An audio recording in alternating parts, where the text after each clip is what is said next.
Đây là dây sạc Mod 2 dùng cho dòng điện xoay chiều AC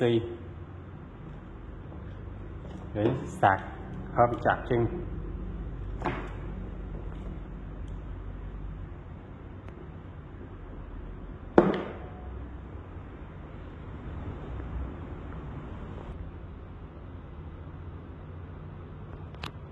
Và đây là dây sạc Mod 3 Matrix dùng cho public charge và dùng cho các phone box